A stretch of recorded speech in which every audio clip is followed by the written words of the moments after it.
Mayor. Yes, thank you. I believe we're sending mixed messages. I think we're sending contradictory messages with this. We spent all afternoon talking about diversity, equity, and inclusion. And when we discussed this before, it was my concern that it was being limiting when if it's a medical use, it's a medicinal use, not a recreational use, but we're treating it in some instances, in some sentences, we're treating it as if we're talking about a recreational use, but we're talking about a medicinal. And that's why the last time we discussed this, I think it makes sense if a pharmacy could go somewhere in a particular zone, then this medical use, medicinal use, should be able to go wherever a pharmacy can go. And I see you all added the term pharmacy here. My concern is this, and getting back to the equity and inclusion, business is an economic driver. So first, we're talking about illnesses of cancer, PTSD, seizures. So we are limiting this use in alcohol overlays. And the alcohol overlays are in African American communities, in black areas. So we don't have any black people with cancer, PTSD, and seizures in those areas. And these are the people that we always talk about have the transportation issues to get places like the grocery store and to get their medicines. And we are putting it away from this community who may need someone. I know some people that have seizures or have sick cancer, and they need this use.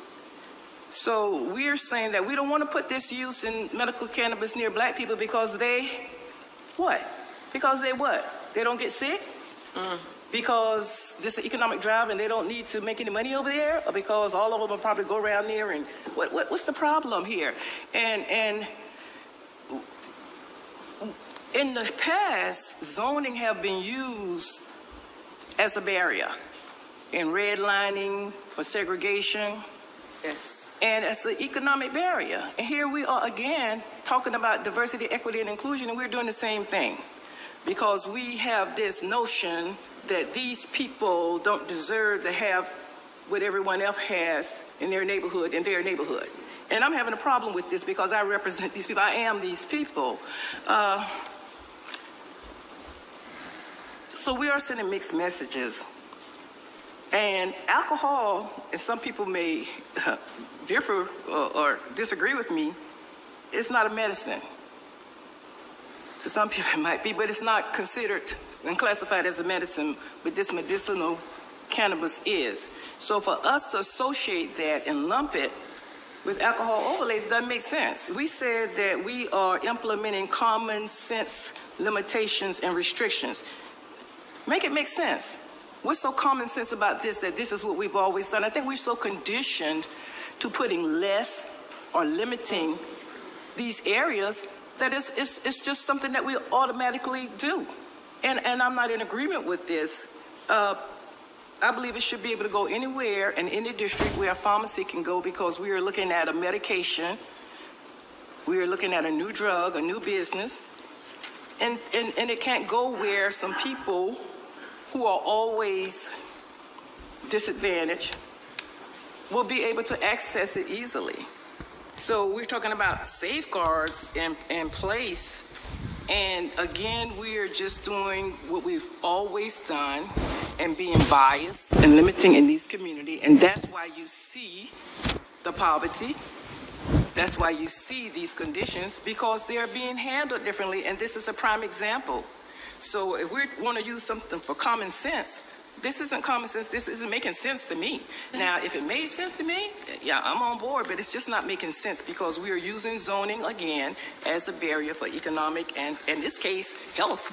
And so we need to think about this because I do believe we should not limit this.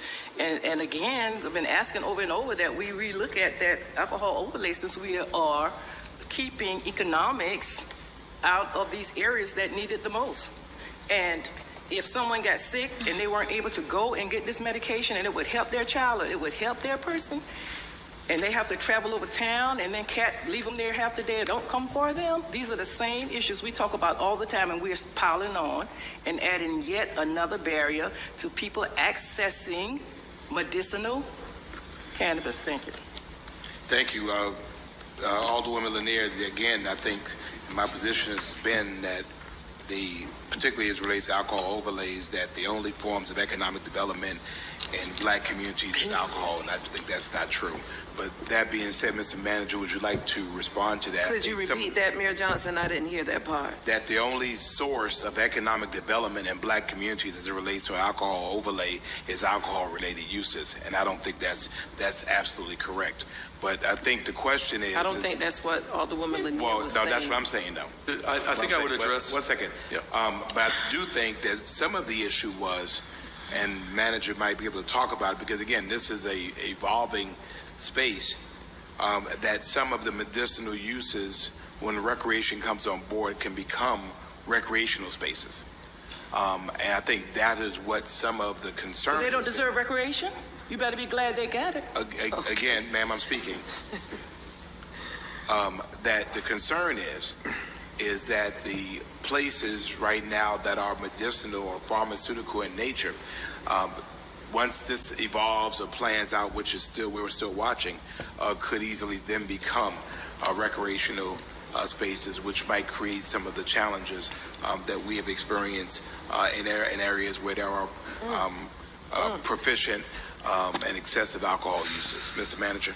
Downtown? So I think that we're... Everywhere. Red zone district? That's what we're talking about? Ma'am, That's what I say ma'am, all the time. ma'am, you respect the chair. Thank you, Mr. Manager. So